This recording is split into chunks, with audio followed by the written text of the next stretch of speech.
إن الحمد لله نحمده ونستعينه ونستغفره ونعوذ بالله من شرور أنفسنا ومن سيئات أعمالنا من يهده الله فلا مضل له ومن يضلل فلا هادي له وأشهد أن لا إله إلا الله وحده لا شريك له وأشهد أن محمدًا عبده ورسوله بلغ الرسالة وأدى الأمانة ونصح الأمة وتركنا في المحجة البيضاء ليلها كنهارها لا يزيغ عنها إلا هالك.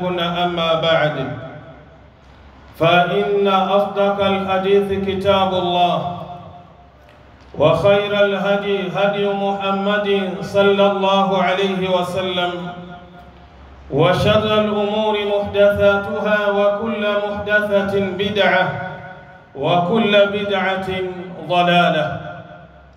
يقول الله جل وعلا في محكم كتابه العزيز المجيد: أعوذ بالله من الشيطان الرجيم، بسم الله الرحمن الرحيم، والعصر إن الإنسان لفي خسر إلا الذين آمنوا وعملوا الصالحات وتواصوا بالحق وتواصوا بالصبر.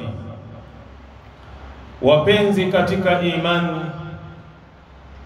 ama baada ya kumhimidi Allah subhanahu wa ta'ala na kumtakia rahma kiongozi wa umma, mwalimu wetu Mtume Muhammadin sallallahu alayhi wasallam, kwanza napenda kuihusia nafsi yangu, pili kuhusia nafsi za waumini wenzangu juu ya sala zima la kumcha na kumwogopa Allah subhanahu wa ta'ala, kwani hakika wamefaulu mbele ya Allah wale ambao wana sifa ya kumcha na kumwogopa Allah subhanahu wa ta'ala.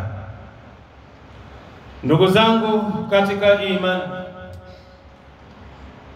khutba yangu ya leo insha Allahu ta'ala inasema tariquka ila najahi, njia yako ya kukufikisha wewe katika kufaulu, njia yako ya kukufikisha wewe katika kufuzu. Hii ndio itakuwa khutba yangu insha Allahu ta'ala. Fanajahu, kufaulu, huwa alqudratu ala tahqiqi alahdaf almarsumati fi alhayati, ni uwezo wa kuhakikisha kukamilika malengo ulioyaandaa, ulioyachora katika maisha yako ya dunia. Hii ndiyo maana ya kufaulu. Kila mmoja ana malengo yake katika huu ulimwengu. Anapoyafikia yale malengo ambayo amejiwekea katika maisha yake, huwa ndio tunasema mtu yule amefaulu. Mathalan, katika maisha yako lengo lako unahitaji kuwa ni mfanya biashara. Ukaweza kufikia katika lengo lako la kibiashara, biashara ambayo kwamba itakuwa inakidhi mahitaji yako, biashara ambayo kwamba itakuwezesha kuishi vyema katika huu ulimwengu. Unapofikia kwenye biashara ya aina hiyo, huwa tunasema ya kwamba wewe umefikia lengo lako ambalo umeliazimia katika maisha yako. Kuna mwingine anasema mimi nahitaji kuwa injinia, mimi nahitaji kuwa daktari, mimi nahitaji kuwa pilot. mtu huyu anapofikia katika kiwango hiki, akawa daktari, akawa injinia, akawa pilot, huwa tunasema amefikia katika lengo ambalo ameliandaa katika maisha yake.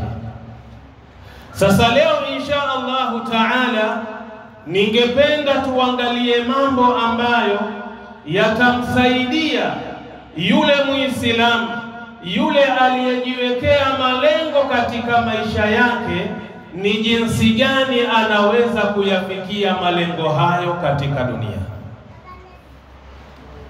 Wa mimma yusaiduka lilwusuli ila najah, na miongoni mwa njia na miongoni mwa sababu ambazo zitakusaidia wewe ufike katika lengo lako, ufike katika kufaulu, jambo la kwanza, undhur fil awaqibi, angalia mwisho wa jambo lako litakuwaje. Mfano, unafanya biashara ama unafanya kazi kwenye kampuni, angalia kile ambacho kwamba unachokipata. Je, kile unachokipata kitakufanya wewe ufike katika malengo ambayo uliyoyakusudia? Ile fedha ambayo kwamba unalipwa na kampuni au ile faida ambayo unayoipata kwenye biashara yako unayoifanya, angalia kile kiasi cha fedha na malengo yako ambayo uliyojiwekea katika ulimwengu. Je, mimi nitafika kwenye lengo langu la kuwa mfanyabiashara mkubwa, la kuwa mwekezaji mkubwa?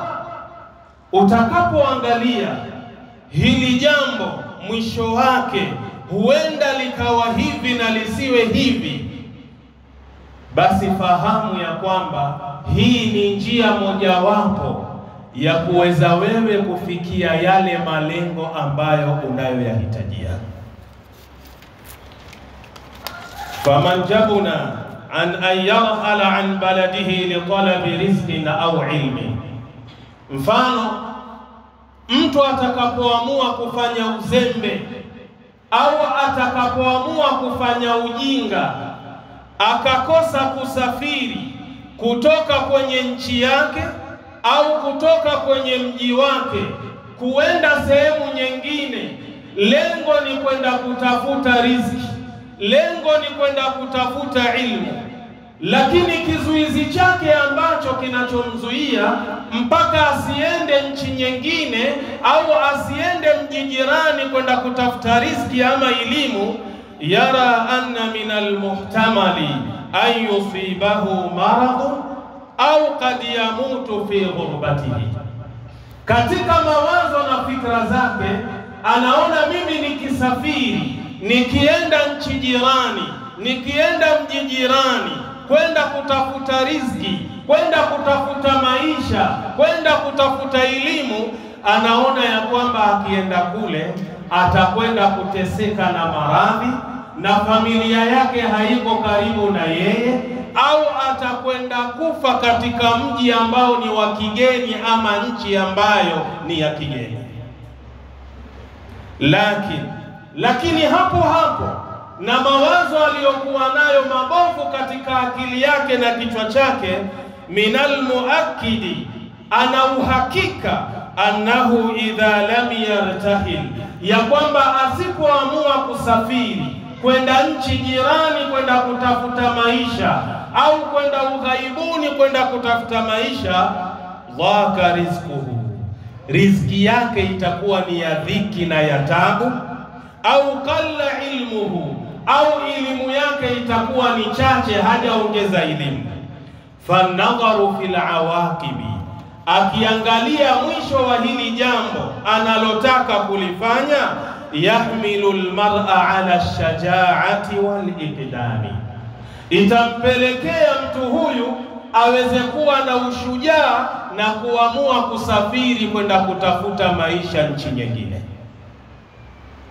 Ndio maana tunasema ya kwamba jambo la kwanza ambalo litakufikisha kwenye malengo yale ambayo umeandaa na kuyachora katika huu ulimwengu, unataka kuyafikia malengo yale, angalia mwisho wa jambo lako litakuwaje. Ukiona ya kwamba mimi kukaa kwenye nchi yangu, mimi kukaa sehemu ambayo niliyozaliwa, nitakuwa masikini, riziki yangu itakuwa ni finyo kwa sababu kazi natafuta sipati, ina maana mimi sina mwelekeo. Nitakapoendelea kuishi mahala hapa, nitakufa masikini, nitakufa nikiwa sina kitu. Basi moja kwa moja akilijua hili, atapata ushujaa na nguvu, aamue kuondoka kwenda kutafuta maisha sehemu nyingine, ili asiwe masikini na fukara. Na hili jambo linaumiza watu wengi sana. Mtu ametafuta kazi, amehangaika katika nchi yake, amekwenda kila kampuni, hachukuliwi. Matokeo yake anaamua kukaa. Yeye anasema Mwenyezi Mungu inshallah ataleta bwana. Mwenyezi Mungu ataleta wapi? Wewe unatakiwa ufanye maamuzi ya kiume, uamue kuondoka. Pengine riziki yako haiko hapo, nenda nchi jirani, nenda ng'ambo, katafute maisha. Uenda kule unakokwenda ukafanikiwa. Usijali ya kwamba mimi kule naenda ni ugenini, nitakapokuwa mgonjwa nani ataniangalia, huenda nikafa huko ugenini. Kumbuka, ukiwa hapa utakuwa mgonjwa, ukiwa hapa kama habari yako ya kufa imefika utakufa tu. Qala Imamu Shafi'i rahimahullah, amesema Imamu Shafi'i, Mwenyezi Mungu amrahamu, mwanachuoni huyu, safir tajid iwadan amma tufariqu. Anasema safiri kwenda kutafuta elimu, safiri nenda kutafuta maisha. Hakika kule unakokwenda utapata nyongeza ya kile ambacho unachokwenda kukitafuta. Usikae katika nchi yako, usikae katika mji uliozaliwa. Amua katafute maisha. Kama hapa maisha hayaja kukalia sawa, ndiyo hapa utapata badala na nyongeza kwa kule kuondoka kwako katika nchi yako, katika mji wako. Wansib fa inna ladhidha al-aishi fi an-nasab. Imamu Shafi'i anasema nenda ukapate tabu, nenda ukapate dhiki. Kwa sababu gani? Hakika ya maisha mazuri yapo katika ile tabu na dhiki unayoipitia wakati unatafuta unachokitafuta. Hakuna riziki ambayo kwamba inakuja kama maji. Hakuna riziki ambayo inakuja kirahisi. Amua kwenda kupata dhiki na tabu, kwa sababu maisha mazuri yapo katika ile tabu ambayo unayoipitia. Inni raaitu wuqufa al-ma'i yufsiduhu. Imamu Shafi anasema hakika yangu mimi nimeyaona yale maji yanaposimama huwa yanaharibika. Maji yanapokuwa yapo sehemu moja yamesimama, mara nyingi yale maji huwa yanachafuka. Kunatupwa kila aina ya uchafu katika yale maji, nyasi, majani, kila aina ya uchafu vitakuwepo katika yale maji. Insala taba wa in lam yajri lam yatib. Lakini maji yale yakiwa yana sifa ya kutembea, huwa yanasafishika, yanakuwa safi.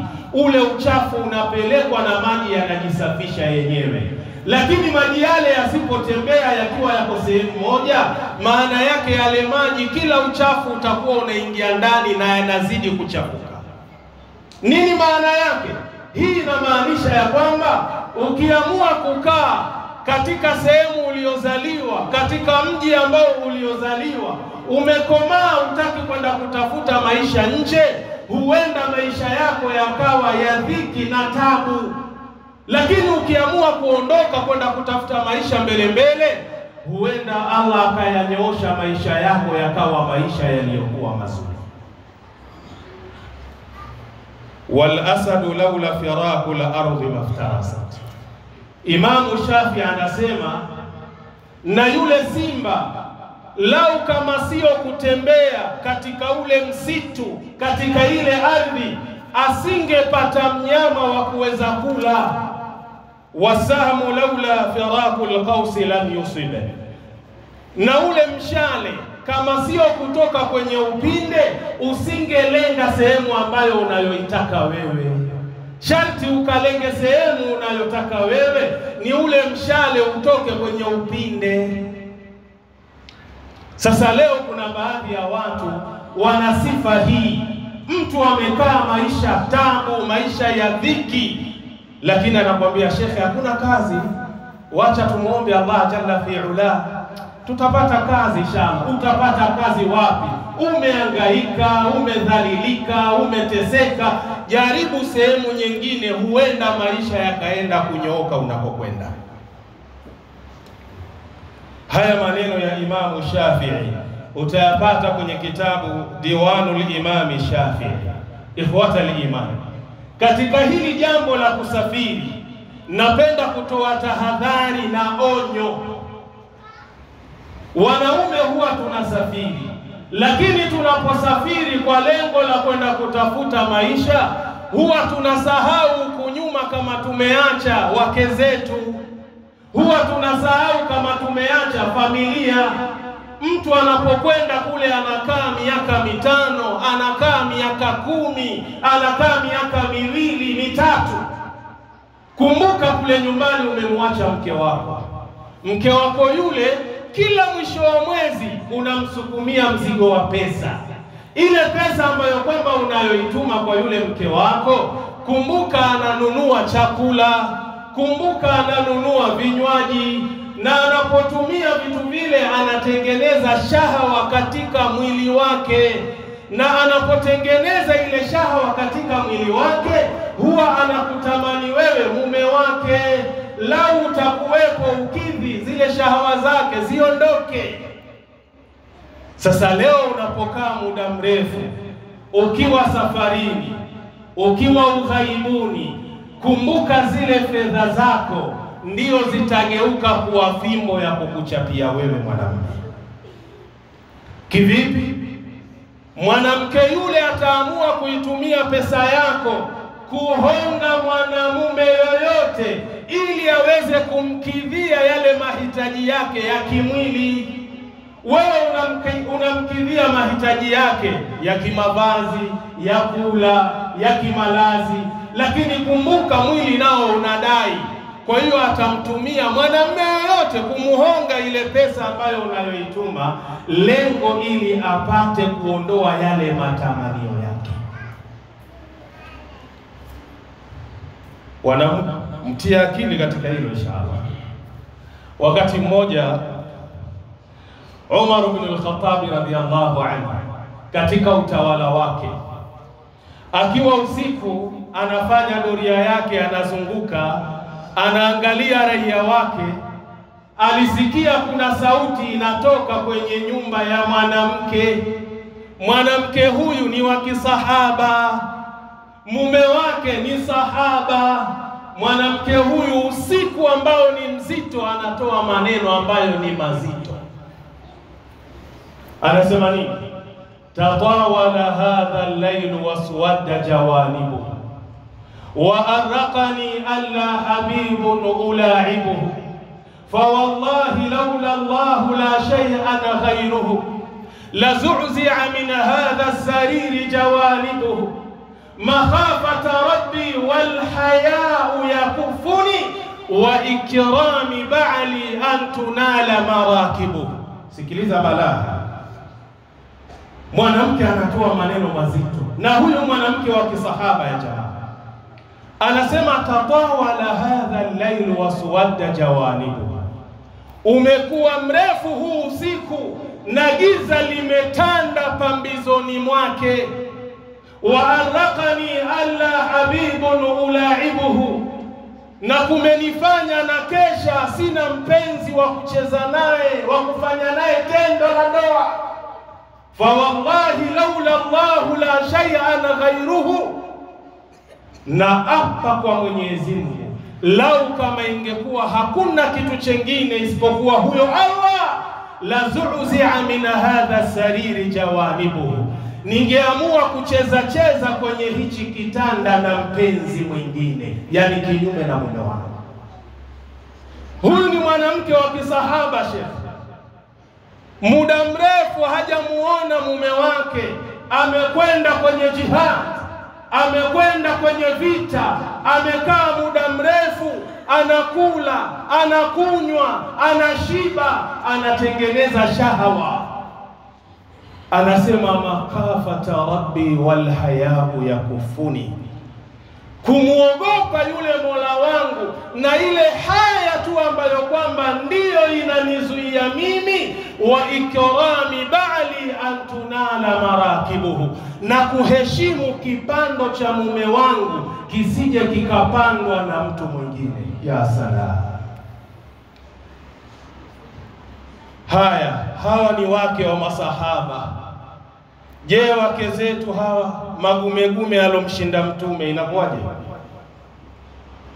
Baada ya kuyasikia maneno yale, Umar ibn al-Khattab radhiyallahu anhu akaamua kufanya haraka kwenda kwa binti yake ambaye ni Hafsa. Akamwambia Hafsa, nataka nikuulize kitu. Ni baba huyo anamuuliza binti yake. Kwa nini asimuulize mkewe? Anamuuliza binti yake. Binti bado damu inachemka, anajua hili analoulizwa atalijibu vyema. Anamwambia binti yangu, hivi mwanamke ana uwezo wa kumvumilia mume wake kwa kipindi cha muda gani? Binti akamjibu baba yake akamwambia, ni miezi 6 au miezi 4, haivuki hapo. Miezi 6 au miezi 4. Haya, leo ndo umeondoka, umeenda ni Saudia, umeenda ni Qatar, umeenda ni Dubai, umeenda wapi?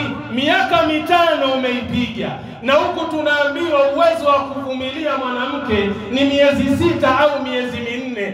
Yani hao ndo wanawake wacha Mungu, wana uwezo wa kujihifadhi na kujilinda. Je, wake zetu shekhe, umeondoka miaka 5, umeondoka miaka 2, wamwacha mke wako ndani ya nyumba, wategemea afanye nini? Ndio Umar akauliza, huyu mwanamke mume wake ni nani? Akaambiwa mume wake umempeleka kwenye jihad. Basi Umar hapo moja kwa moja akaweka kikomo ya kwamba sitolitoa jeshi zaidi ya miezi 6. Ikifika miezi 4 5 narudisha jeshi nyumbani, jeshi jengine ndo linatoka linakwenda vitani. Kwa nini? Wale waje wakidhi haja na matamanio ya wake zao. Sasa kusafiri sio haramu, unatakiwa usafiri. Lakini je, unasafiri yule mke ambaye ulomwacha nyumbani ni mke ambaye wakukusubiria wewe miaka 4 miaka 5, kwa lugha ya vijana akavumilia upiru? Mtanielewa tu, lazima wakati mwingine utumie lugha ya kiuni watu wakuelewe kidogo. Sasa kama umeamua kusafiri, hebu jiulize, hapa nyumbani kwema kwa hali hii? Lakini pia kuna tahadhari ambayo pia anaitoa. Kuna baadhi ya wazazi wanapoona maisha ya binti yake ni magumu kupitia yule mume ambaye aliyemuoa, anamuita binti yake, anamwambia, sasa binti yangu, ukimshiriki mume wako na yale maisha munayoishi, nyinyi mtakufa masikini, nyinyi mtakuwa mnaombaomba. Sasa binti yangu ni hivi, amua moja tu, nahitaji tukusafirishe tukupeleke Arabuni ukafanye kazi. Mume akiingilia kati hili jambo, anaambiwa, sikiliza, binti huyu anapokwenda kule Arabuni akafanya kazi, manufaa na faida inakuja kwako wewe, haiji kwetu sisi. Mali ile itakuwa inakuja kwenye nyumba yenu wewe na mkeo. mume anashindwa nguvu na kauli za wazazi wa mke, anamruhusu mke wake kwenda Katari, kwenda Saudia, kwenda kufanya kazi. Kisheria tayari washamkosea yule mume, kwa sababu mume ndio mwenye amri. Akisema la, hapana, basi. Akisema sawa sawa, na uwe baba huna wivu, ndio umruhusu mke wako aende akafanya kazi Saudia. Kwa nini nakwambia hivyo? Bora akafanya kwenye kampuni, lakini sio kazi ya nyumbani. Kazi ya nyumbani kule, ndugu yangu, kuna matatizo kwa watoto wa kike. Nishalifanyia utafiti hili, sio naropoka tu. Yupo rafiki yangu amefanya karibu miaka 10 na wa kiume, ananiambia wallahi na kuapia ndugu yangu, lau mama yangu au dada yangu au mke wangu akanilazimisha kwenda kufanya kazi Saudia au sehemu nyingine yoyote, wallahi undugu ndio unakufa. Na kama ni mke nampa talaka, na kama ni mama yangu namwambia leo mimi na wewe naona tuachana. Nikamuuliza, mbona wazungumza maneno makali hivi? Akasema ndio, najua mimi kile tulichokishuhudia kule. Nikamuuliza, nini umekutana nacho kule? Anasema hawa mabinti zetu wanaosafiri kwenda kufanya kazi za majumbani, kule kuna baba mwenye nyumba na kuna wale watoto wa kiume wa baba mwenye nyumba. Mara nyingi inavyotokea, yule mkeo au binti yako au dada yako akipendwa na baba mwenye nyumba, fahamu hiyo imekula kwako.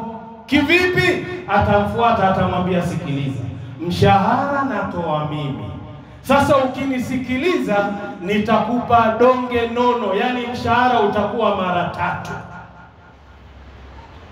Haya, wataka nikufanyie nini?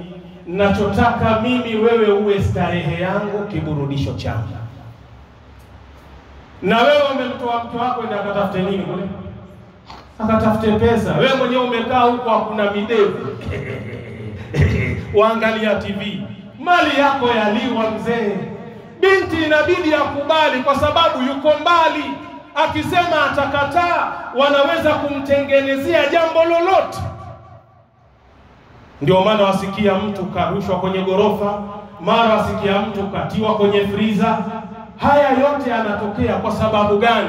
Ni kukataa yale maombi ya bosi wake wa kiume. Na wakati mwingine wale watoto wa kiume wanajifundisha kufanya jimaa kupitia mke wako. Leo umelala na mtoto huyu, kesho walala na mtoto yule, kesho kutwa na yule, na wote wanajuana kama tunakula mchezo mmoja. Sasa hii safari ya kwenda kule ina faida yake na ina madhara yake. Sasa pia lazima uangalie kabla hujatoa maamuzi ya kumruhusu mke wako kwenda kufanya Saudia. Je, huyu mwanamke akienda kufanya kazi kule, ndoa yangu itakuwa salama? Lazima ufanye maamuzi ya kiume. Kama itakuwa ni kusafiri, safiri wewe mwanamume, na usikae muda mrefu, kwa sababu hilo unaloliofia mkeo akienda kule kufanyiwa, vile vile ukimwacha hapa kwa kipindi kirefu atafanya nini? Atafanyiwa. Itakuwa umeruka mikojo, unakwenda kukanyaga mavi. Kuwa makini. Hiyo ni njia ya kwanza ya kunisaidia mimi na wewe kufika katika malengo tuliyoyaandaa kwenye maisha yetu na kuyachora katika maisha yetu. Nini? Undur fil awaqibi, angalia lile jambo lako kabla hujalifanya, mwisho wake litakuwaje. Ukiona mwisho wake ni waheri, nenda ukalifanya. Lakini ukiona mwisho wake ni mbaya au si mzuri, achana na hilo jambo. Wa mimma yusaiduka ala najahi, na miongoni mwa njia ambazo zitakusaidia ufikie malengo ya kufaulu, la tubali bikalami nasi, usijali maneno ya watu. Usijali maneno ya watu.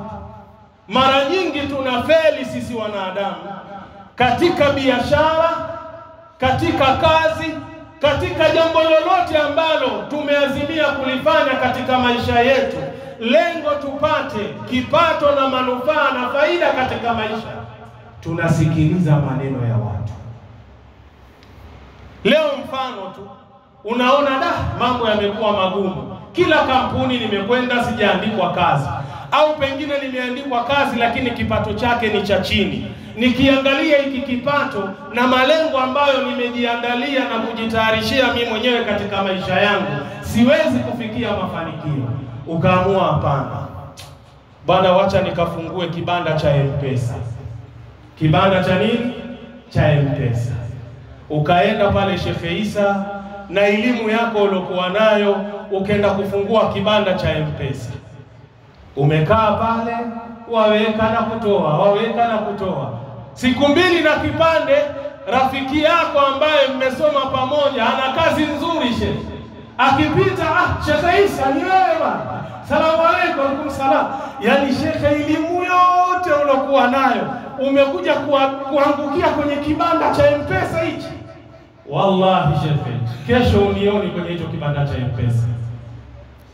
Kwa nini? Nimesikiliza yale maneno ya yule ambaye aliyeniambia. Au mfano ukaamua kununua boksi za maji zile, ukasema maisha magumu, wacha niingie barabarani, jua kali, wacha niuze maji.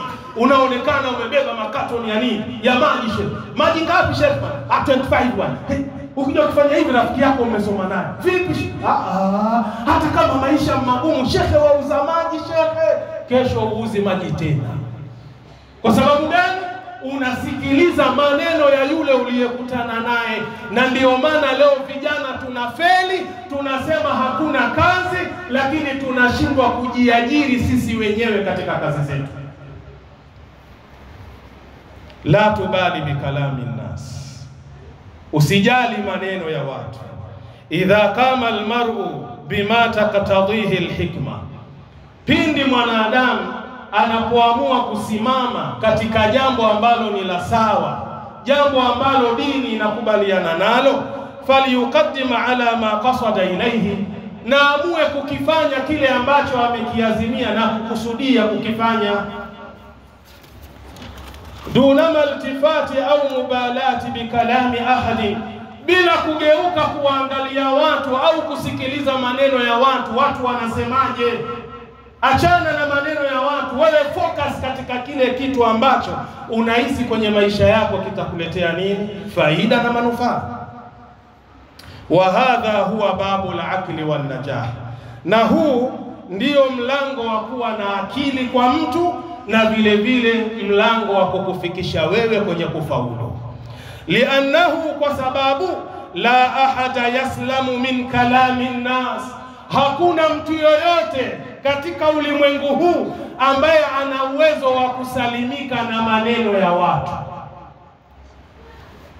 Waridhishe watu wote, lakini katika wale unaowaridhisha wale, kuna ambao watakusema vile vile. Leo mimi nawapeni mfano mmoja. Mathalan, ametokea tajiri akaja mpaka kwangu mimi Sheikh Isa. Sheikh Isa bwana, mimi nahitaji kutoa msaada katika kijiji chetu, lakini nahitaji kila mwana kijiji nimpe 100,000 angalau aanzie maisha. Nisikilizeni vizuri nimpe kila mwana kijiji 100,000 aanzie nini? Maisha. Mimi jambo hili nitakataa kwa watu wangu wasifanyiwe? Lazima nitalikubali. Nitamwambia sawa Sheikh, lakini mimi ninachoomba pesa hiyo isipitie mikononi mwangu. Naomba wewe mwenyewe uwe na begi lako la pesa, unazunguka kila nyumba ya Muislamu, utoe hiyo 100,000 kwa lengo la kuwasaidia. Watu watapokea ile pesa, watafurahi sana, alhamdulillah, mashaallah, mashaallah. Baada ya hapo wale watu walokaa wakafurahi, watakaa chini. Kama sisi tumepewa 100,000, hivi Sheikh Isa kapewa ngapi? Unaona balaa sasa. Ndio maana nasema ya kwamba Hakuna mtu ambaye anaweza kusalimika na maneno ya watu. Kama wewe umeamua kufanya biashara yako, ziba masikio yako na fumba macho yako. Anayekuja akakwambia upuuzi, achana naye. Maadamu wewe wajua mimi naingiza pesa ambayo yanisaidia kwenye maisha, fanya shehe. Maadamu biashara ni ya nini? Ni ya halali. Qala Ibn Hazm rahimahullah, amesema mwanachuoni mmoja Ibn Hazm, Mwenyezi Mungu amrahamu, man qaddara annahu yaslamu min ta'ni an-nasi wa aibihi.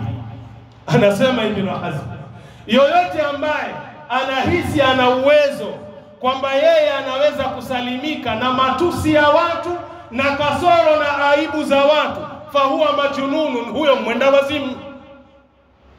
Yoyote ambaye anahisi ya kwamba yeye ana uwezo wa kusalimika, yuko salama kabisa, watu hawamsemi, watu hawamtoi kasoro, huyo ni mwenda wazimu. Hakusalimika Mtume na maneno ya watu, nitasalimika mimi na wewe?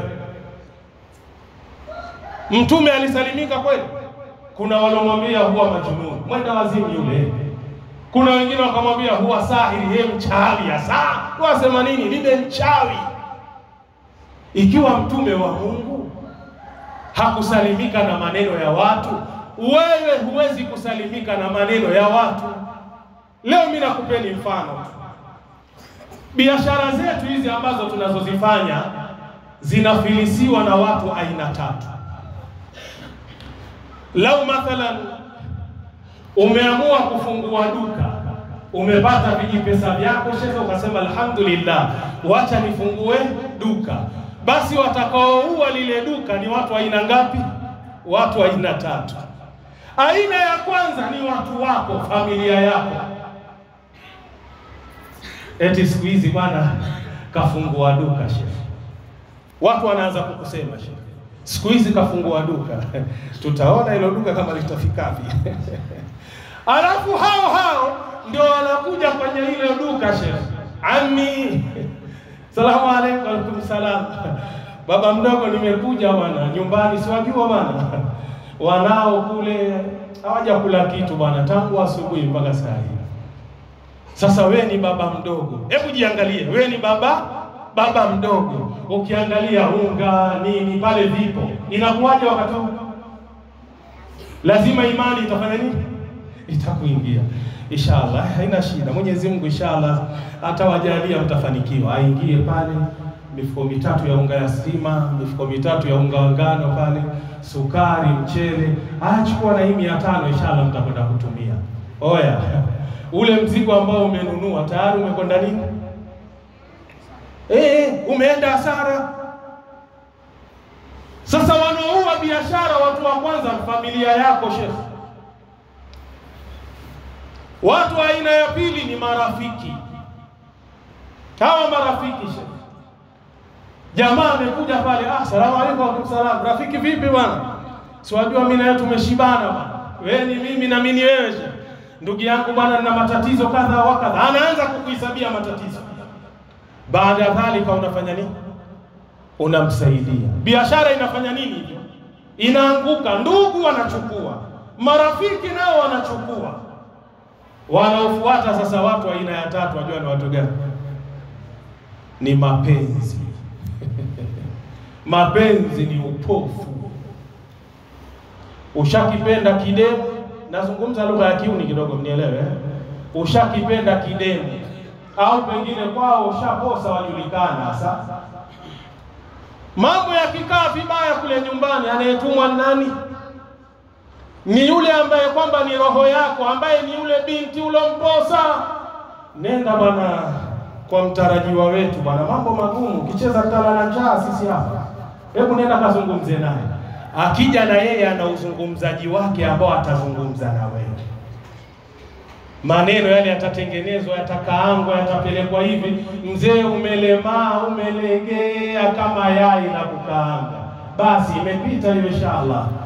Wachukua peleka na inshallah, kwa sababu unatengeneza jina usije ukanyimwa mke. Mapenzi haya.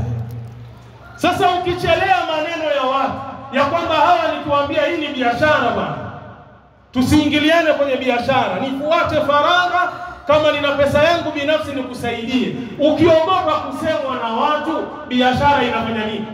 Inakufa. Kwenye biashara wakati mwingine lazima uwe ngangari kidogo. Hakuna undugu kwenye biashara, mnielewe. Na kama itakuwa weza zote ndugu, angalia sija ametokea, wewe utakufa masikini na fukara. Ukweli ndio huo kama wautaka. Nenda kwenye kitabu la Akhlaqi wa Siyari, ukurasa ni wa 17, utayapata maneno hayo.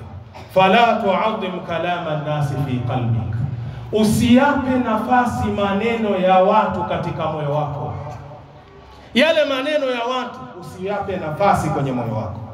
Wastafrigh taqataka fil amali wal injaz, na nguvu yako iweke kwenye ile kazi unayofanya ili uvuke ufikie malengo unayoyataka. Ukifanya hivyo ndugu yangu, basi maisha yako yatakuwa mazuri.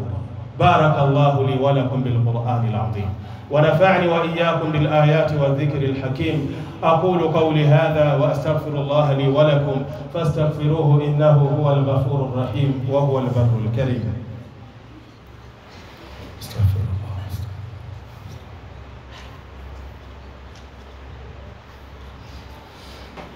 بسم الله الرحمن الرحيم.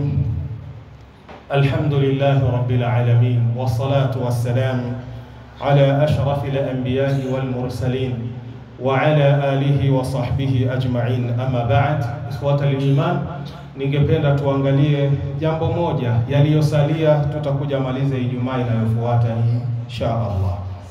Wa mimma yusaiduka ala an-najah, na miongoni mwa jambo ambalo litaweza kusaidia wewe mwanadamu ufikie katika kufaulu, arif qadara nafsik. Kabla hujalifanya lile jambo, hebu angalia uwezo wa nafsi yako. Angalia uwezo wa nafsi yako, kwamba hili jambo nitaweza kulifanya au sitoweza kulifanya. Fala tuqdim ala amalin, wala usijaribu kufanya kazi au jambo lolote illa wa anta qadirun alayhi, isipokuwa uwe na uwezo wa kulifanya lile jambo. Fala tukallif nafsak, usijaribu kuikalifisha na kuipa uzito nafsi yako, ma la tutiquhu, lile ambalo kwamba usiloliweza. Fala turhiq nafsaka, usijaribu kuiangamiza nafsi yako. Leo mfano wataka kufanya biashara, na ukiangalia mtaji wako wa biashara ni mdogo. Sasa unaamua kwenda kutafuta mtaji ambao ni mkubwa, mtaji ambao utakuletea matatizo baadaye. Unakwenda benki. Tuelewana vizuri? Unakwenda wapi? Benki. Una hati yako ya nyumba, hati yako ya shamba, unakwenda pale unaweka benki, unachukua mkopo wa 2,000,000, 3,000,000. Lengo ukafanye nini? Ukafanye biashara. Umekwenda ukaanza biashara yako, lakini biashara kawaida ina mambo mawili lazima ukubaliane nayo. Jambo la kwanza, waweza ukaanza biashara yako mashaallah ikapiki vizuri sana na ikawa umefanikiwa, ile pesa ukairudisha kwa haraka sana. Lakini jambo la pili, yawezekana ukaanza biashara na hiyo biashara ikaanguka. Baada ya kuanguka sasa, kumbuka kuna kitu umekiweka dhamana ambacho kina usawa wa fedha ambayo kwamba ulioichukua, ima ni shamba au ni nyumba. Baada ya kuwa umefeli, umeshindwa kurudisha pesa ya watu, kinachofuata nini? Ni ufukara sasa na umasikini. Wale jamaa wanakuja wanauza shamba, pengine shamba lile lina milioni 100 ya Kenya, lakini kwa sababu wanakudai milioni 3 na haujarudisha milioni 100, hawaziangalii, wanauza milioni 3 tu za kurudisha deni lao. Nani amekula hasara? Ni wewe. Ni wangapi leo ukitembea kama umebebwa na magari ya Uber, ukiuliza sheikh, waelezwa yale maafa yanayotokea.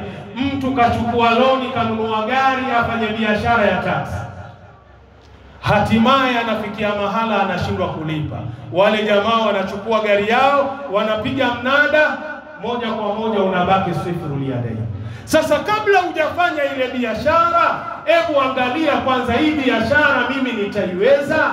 Kama utaiweza ifanye, kama huiwezi achana nayo hiyo biashara. Qala Ibn al-Jawzi rahimahullah, amesema Ibn al-Jawzi, Mwenyezi Mungu amraham, yambaghi lil'aqili, inampasa yule mwenye akili, alla yuqdima ala al-azaimi hatta yazina nafsahu hal yutiquha, kabla ya kuyafanyia kazi yale malengo yake, ajipe kipimo kwenye nafsi yake. Je, haya malengo ninayotaka kuyafanya nitayamudu, nitayaweza? Ukiona kwamba hutoyamudu na kuyaweza, yaweke pembeni, achana nayo. Angalia biashara ambayo itaendana na hali yako uliyokuwa nayo. Nenda kwenye kitabu Saidul Khatir Ibn al-Jawzi, aya maneno utakwenda kuyapata. Waqala an-nabiy sallallahu alayhi wasallam, nisimame hapa, na amesema Mtume Muhammad, rehma na amani zimshukie yeye, la yambaghi lilmu'mini, haimpasi muislam, haimpasi mu'min, ayudhilla nafsahu, kuidhalilisha nafsi yake. Mtume anakataa, anasema si sawa na wala haifai kwa mu'min, kwa muislam aidhalilishe nafsi yake. Qalu, wakasema masahaba, wa kaifa yudhillu nafsahu, na vipi huyo mu'min na muislamu huidhalilisha nafsi yake? Qala, Mtume akasema, yata'arradu min albala'i lima la yutiqu, ni pale anapojiingiza kwenye mabalaa na mitihani asiyoiweza. Umekwenda kujitwika madeni ambayo baadaye yanakuwa mzigo, inakuwa mtihani. Muislamu hafai kujiingiza kwenye mambo kama hayo. Rawahu Tirmidhi, maneno haya kayapokea Imamu Tirmidhi kwa nambari 2254.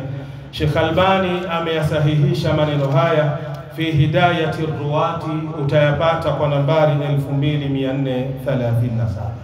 Wapenzi katika imani, khutba yetu bado inaendelea. Insha Allah taala, Mwenyezi Mungu akitupa uhai na afya, tutakuja kuikamilisha katika Ijumaa inayofuata. Inna Allaha wa malaikatahu yusalluna ala nabi ya ayyuhalladhina amanu sallu alayhi wa sallimu taslima. Allahumma salli ala Muhammadin wa ala ali Muhammad kama sallaita ala ali Ibrahim innaka Hamidum Majid. Allahumma barik ala Muhammadin wa ala ali Muhammad kama barakta ala ali Ibrahim innaka Hamidum Majid. وارض اللهم عن الخلفاء الأربعة منهم أبي بكر وعمر وعثمان وعلي وعن سائر الصحابة أجمعين. اللهم أعز الإسلام والمسلمين وأذل الشرك والمشركين ودمر أعداءك أعداء الدين وانصر جيوشك المسلمين. أقم السلام.